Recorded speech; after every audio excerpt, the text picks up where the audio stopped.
Bumanat na naman po si Atty. Panelo kasi nag-react siya mga kababayan doon sa pag-file ng NBI sa DOJ ng kaso, sedition case, inciting to sedition and grave threats laban kay Sara Duterte. Sabi po ni Panelo sa NBI chief kay retired Judge Santiago, Amy Santiago, go back to law school niya. Pababalikin mo sa law school ang isang retired judge? Kaya mga kababayan, itong kampo ni Digong, ni Sara Duterte, patong-patong na problema po ang kinakaharap ngayon. Kasi mahilig sila sa gatong. Adding fuel to the fire, mga kababayan. Mahilig sila mag-insulto. Yan Sal Panelo Slams, NBI Chief, over cases versus BP Sara, go back to law school.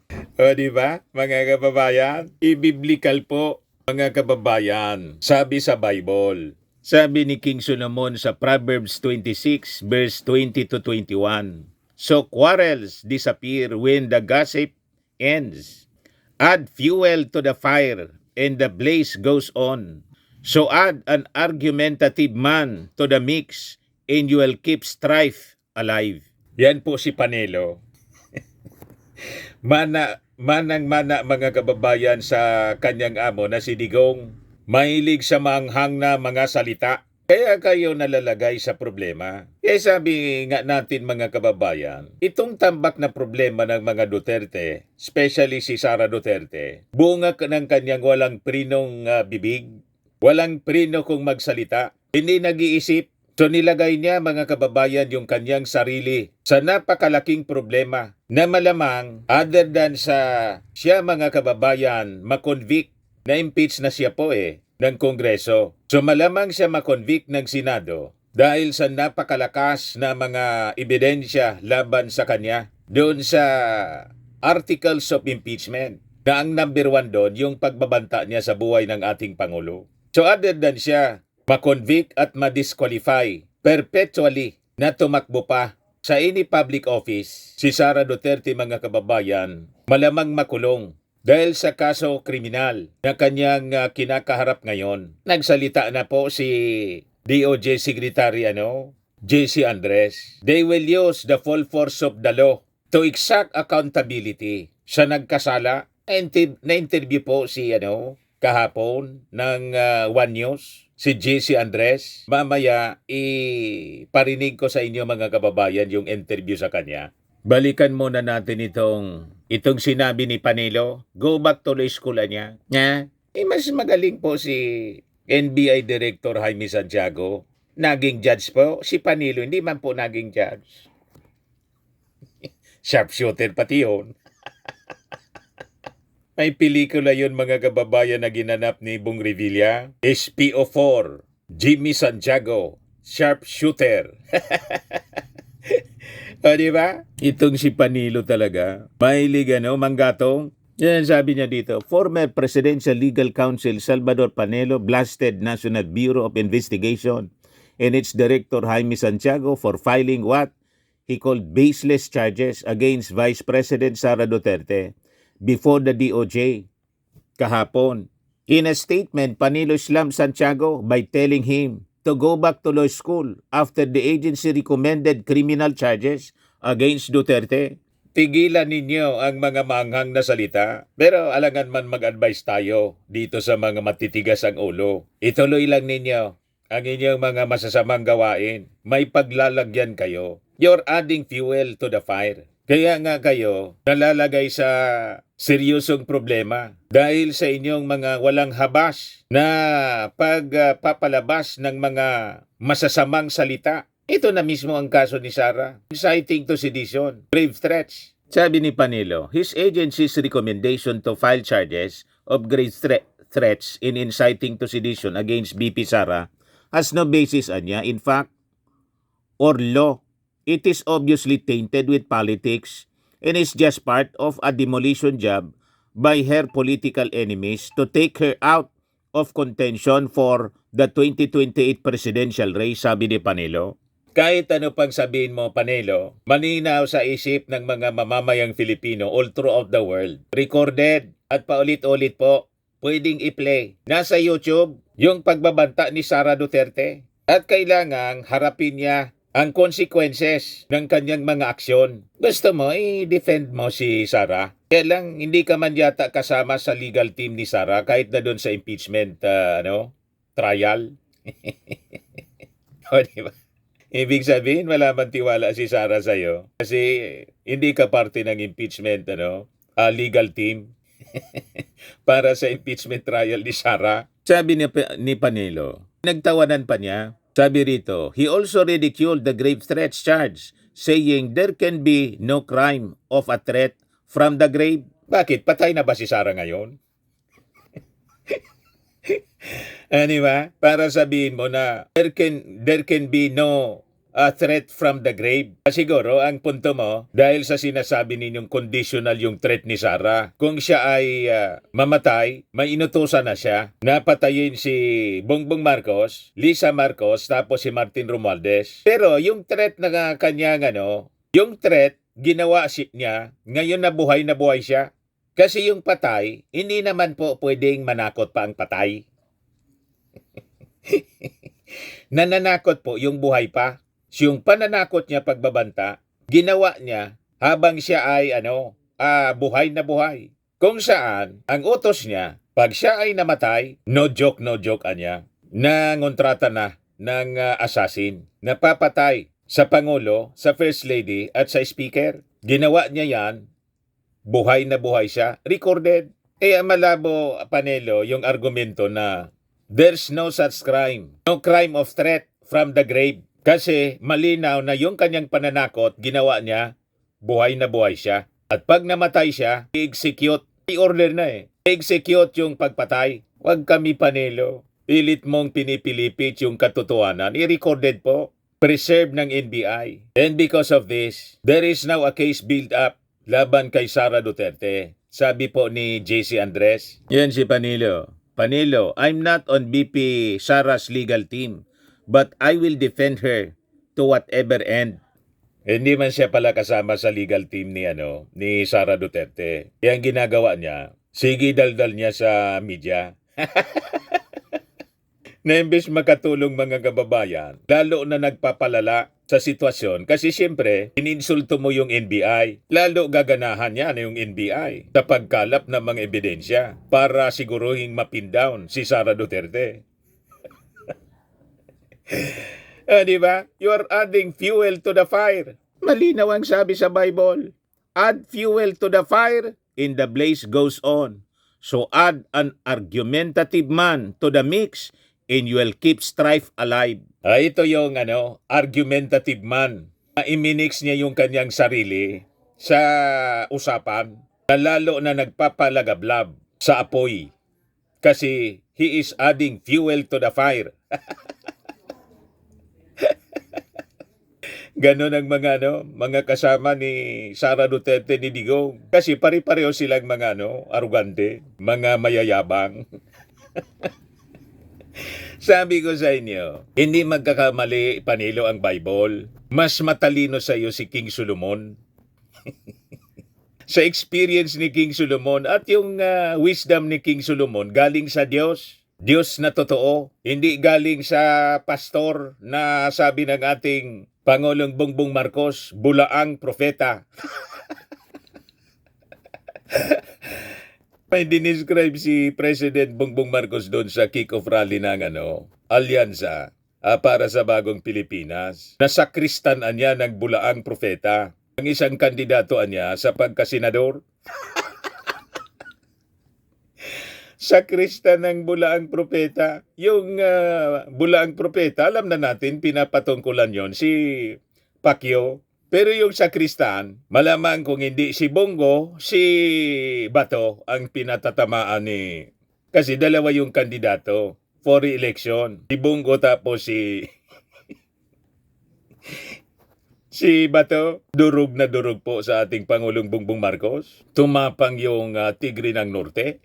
Nagpakita po ng pangil. O ngayon, balikan natin itong kay Sara Duterte. Nasabi natin, mga kababayan, hindi lang matatanggal at madidisqualify si Sara. Yan ang kanyang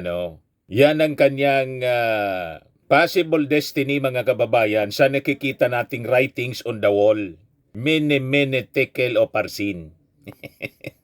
Kundi pati pagkakulong for 6 months to 6 years yata yung sedisyon. Yon ang naghihintay, mga kababayan, kay Sara Duterte dahil sa kanyang because of her arrogance. Itong mga kasong itong kinasadlakan ni Sara, the impeachment case, pati dito sa criminal case, lahat ito, mga kababayan, kagagawan niya. Sabi nga natin, wala man nagsabi sa kanya na magbanta siya. Walang nagsabi sa kanyang magpa-preskon siya at magtantrums, magwala. Kasalanan nito mismo ni Sara Duterte. At possibly nagkulang din yung kanyang mga advisors.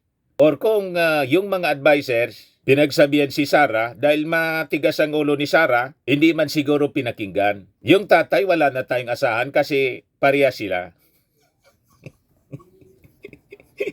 Mana sa tatay. Madaling sabi, ang mag-ama kasi hindi naturuan ng tama. Sumobra, mga kababayan. Kaya ito kinakalos ng ating gobyerno. Kasi pag sobra, sabi ni Fernando Poe Jr., dapat nang kalusin. Kaya sabi ng DOJ, intent is crucial in grave threats case over BP Kill remarks. Sabi ng DOJ, the crime of grave threats is determined based on whether there was an intent to intimidate or cause fear, even if the targets does not take the word seriously or comes to harm. This is what the Supreme Court has ruled, and it is what the DOJ will consider when it evaluates the criminal complaint filed against Vice President Sara Duterte for her statement saying that she had given orders to a person stating that if she is killed, this person must then kill the President, the First Lady, and the Speaker.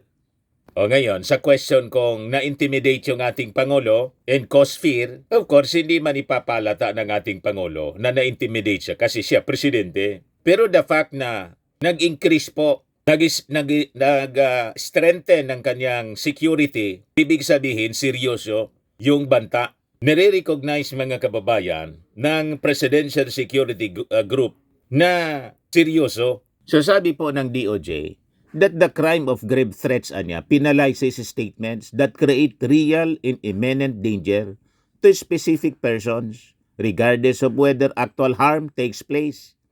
Based on the Supreme Court ruling, what matters is whether the words were meant to convey a serious threat or instill fear. Sabi po dito, it is not necessary that the recipient actually feels intimidated or takes the words seriously. What is crucial is that the statement was made with the purpose of creating intimidation or fear. This is what the prosecutors will evaluate based on the evidence presented. As for inciting to sedition, it explained that this crime penalizes statements that pose a real imminent threat to public order even if no actual unrest takes place. Tapos, nakita po ng NBI na after na dumaldal at magbanta si Sara Duterte, ang mga sumunod na aksyon ng kanyang mga supporters ay yung massive na panggatong for people power. Lahat yun po documented. At yung iba, pabalik-balik na po sa EDSA, matagal na. May Friday group nga po. Proud na proud sila na nananawagan ng pag-aalsa.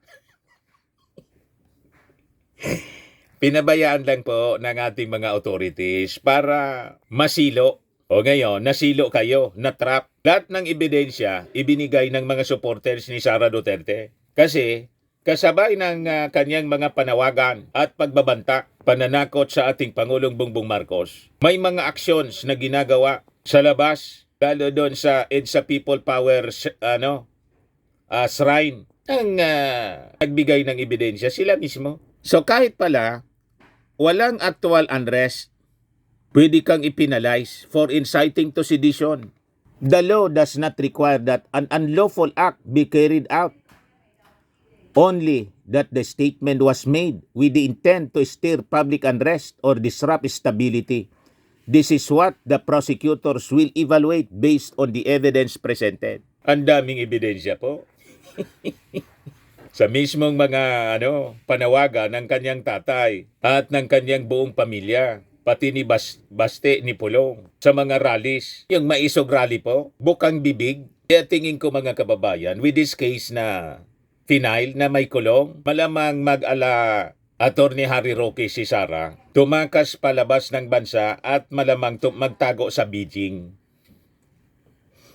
Kasama yung kanyang tatay. Tama na niya tayo kasi yung another sword of Damocles naghihintay sa atin yung Interpol na pwedeng itap ng ICC before election mga kababayan. Sabi ko sa inyo, na-underestimate nila yung ating Pangulong Bongbong Marcos. Ang akala nila, mula sa bibig mismo kasi ni Digong, pinaniwala yung kanyang mga supporters, pati yung kanyang sarili, pinaniwala na si PBBM, weak leader, bangag weak leader. O ito ngayon, sunod-sunod mga kababayan, ang aksyon ng ating gobyerno para sila papanagutin. Sasabihin nila siyempre, this is political persecution. Sabi ni pinaliwanag na to ni DOJ Secretary Yusek Andres, hindi niya ito political persecution. Mamaya iparinig ko sa inyo. So sabi dito sa balita, the National Bureau of Investigation filed a complaint for grave threats in inciting to sedition against Duterte before the DOJ. Kahapon po, the DOJ will now evaluate the complaint and decide if a preliminary investigation is necessary. Under the DOJ rules, the investigating prosecutors must determine whether based on the evidence, there is a prima facie case with reasonable certainty of conviction. So paliwanag ni Yusek Andres, dati probable cause. Ngayon, mas tinaasan na po. Kailangang prima facie evidence o malakas na ebidensya with certainty of conviction ang ipafile nila na kaso. Ang ipa-file ng DOJ kaso sa korte, kaya nasa thorough investigation na po sila, thorough evaluation ng mga ebidensya na hawak nila ngayon. Ang mga ebidensyang itong hawak nila, kasama dito po yung recorded video, preserved by the NBI, authenticated, na talagang yun ang naging presscon. Yung online presscon po ni Sara, na doon yung early in the morning na nag-trigger sa kanya, yung pagka-hospital po ni Zulaika Lopez, yung kanyang chief of staff, yun ang nagtulak sa kanya para magwala. You see? O ito yung paliwanag po ni DOJ Undersecretary JC Andres. This is not political and BP Sara is not immune from lawsuit. Sabi po niya sa interview ng The Big Story. Pakinggan natin mga kababayan yung porsyon ng kanyang interview. She may bring forth to establish her defense. That much we are assuring the public. And if the Vice President is saying that the work of the NBI is as expected, our response is, it is as expected because the law should be respected. It doesn't mean Correct. that if you are a high official or an ordinary individual, a different standard is being used. No, there is only one standard for the rule of law, and the due process is something that we will guarantee. And a fair evaluation and a just resolution will be forthcoming from the Department of Justice. Yusek, you did explain earlier already that the Vice President is not immune to suit, but the question is, if she is found guilty, can she be sentenced to jail term while still in office? And are we correct, as we reported Makukulong po earlier, si Sara? these crimes are still bailable? And tama po ba na 6 months minimum ang tinitignan na jail term 6 months to 6 years po. Well, correct. First, she is not immune from suit. Second, the offenses are bailable. And even if she is convicted, it cannot amount to her removal from office. But a criminal penalty, a sentence, could be the trial court after the court is convinced that there is proof of doubt, and a penalty of imprisonment could possibly be issued Imprisonment? by the court. Kulong after si trial. Sara. but that cannot amount to the removal of the vice president, and that penalty, if it will be implemented, has to be after. Because the president and the vice After siya president na as ma-remove, impeachable after officers impeachment. can only be removed through that process of impeachment, which is a totally different process from a criminal prosecution. Understood, Yusek. But following this train of thought, right, because of the higher threshold of evidence, which is now prima facie evidence, it also follows that eventually the panel of prosecutors could decide to just drop the charges if they can't find sufficient evidence, prima facie Yeah. evidence at that. Let me share the long-term vision of the Department of Justice. The court congestion is caused by so many cases filed where there is just a minimal amount of evidence that satisfies probable cause. That has caused so much problem already. That's why courts So are contested siguruhin with nila mga weak kababayan, cases. malakas ang kaso We talaga have to stop that practice. Only laban kay in this Sara. present administration did we institution this reform. Only when there is a case and where evidence is complete will we actually file the case. So that eventually even the judges will find that the DOJ is very serious whenever it files cases. It does not file cases with weak evidence or weak cases. So that is the manner by which we will address court congestion. Cases that are strong will be filed, and serious cases will only be based on evidence. And if there is no evidence, as you are asking, there is no other option but to dismiss the prosecution and dismiss. So that is also a possibility if the evidence is insufficient. And that will come after preliminary investigation and all the parties are given So the chance magiging very to fair present po their side. sila. So the DOJ is going to begin the evaluation and preliminary investigation. But Yusek, if I recall correctly, shortly after her online press conference in November last year, we also spoke to the DOJ, not yourself, but I think it was Asek Clavano, if I recall correctly. And at that time, the DOJ said that it was already looking into the case, right? So whatever happened from that, and are you Yes. saying that you're starting from scratch now, or you've already got a case build up? No, we are not starting from scratch. The National Bureau of Investigation is an attached agency of the Department of Justice. It was tasked to conduct the thorough investigation, and it is only now that they have completed their investigation, and it is only now that they are submitting these pieces of evidence that they have gathered. So it is not correct to say that we are not aware of the previous things that have been happening in the course of their investigation, but they have formally transmitted the result of their investigation, their findings, and it will now be given to a distinct panel of prosecutors for preliminary investigation. That is a different group that will make that evaluation and judgment. So I kumbaga, one guess- department to another. Right. No, I understand that the NBI reports to the DOJ ultimately, but the timing of this all to some people is suspect because obviously this is coming 2 weeks after judgment. We are, at the start of the midterm elections campaign, so it could be seen as political. Is my point, right? No, absolutely. I will Walang have to say politika. there's nothing political about this particular process. We have to be very circumspect. We could not file a case earlier. We could not, just fast track the investigation. We have to give the law enforcement agent sufficient time to complete the investigation. And if there is no evidence, then we will not proceed with the filing of the case. But definitely, if the DOJ, in the course of preliminary investigation, will find that there is no sufficient evidence, we will do what is necessary to give justice.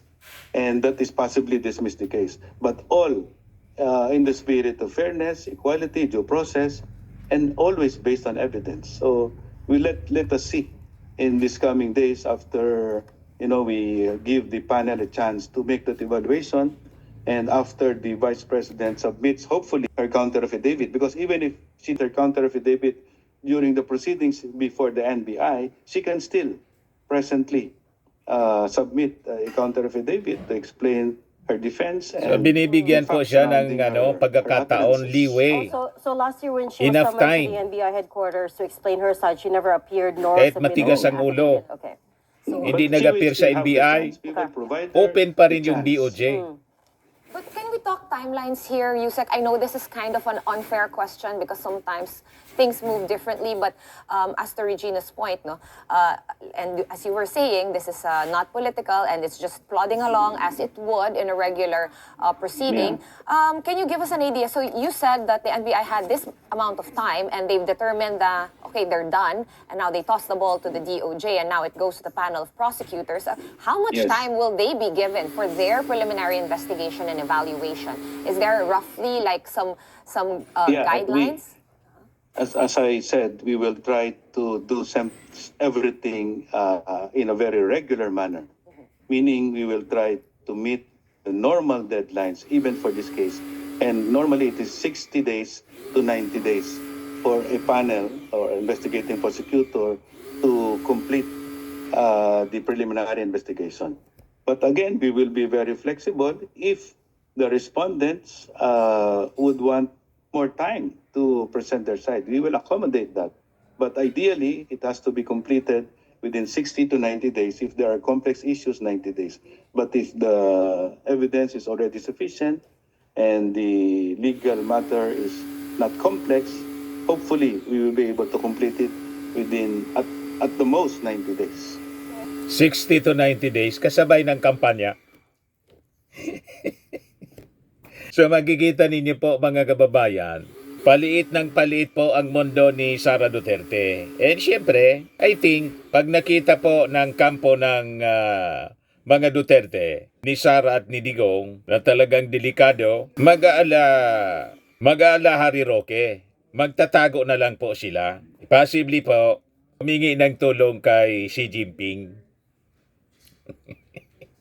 Tama po mga kababayan, kung bakit paliit ng paliit ang mundo ng mga Duterte. Sabi nga natin, lahat ito kagagawa nila, nagmalabis. Ang ating programa mga kababayan, atid sa inyo nitong ating mga sponsors. Firmax Firming and Lifting Cream. Pinapay po sa mga pulses in affected area. Mainam po ito sa mga pains at paninigas ng mga kaso-kasuan. Ito sa mukha naman yung application, anti-aging, Automax po siya. Ito ay Glow Zero mga kababayan. Whitening po siya. Made in South Korea. Ito naman po, Nengxia Red Mix Fruit Drink. Gawa po siya sa goji berry. May anti-cancer properties po siya. At sa mga nagana po ng malinis and spacious fitness gym, pumunta lang po kayo sa aming Colossal Fitness Gym. May Grab Car Rental din po kami. At bills payment po sa aming office. At saka sa mga mahilig po sa mga imported bags, manood po kayo sa live selling ni Madam Eileen Rosales sa kanyang Eileen Closet po. Pati mga shoes, ito yung kanya po. Ito yung kanyang page. Kita ninyo, napakagandang mga online selling po siya. Si Madam Eileen Rosales. Cellphone number niya po, 773-798-7816.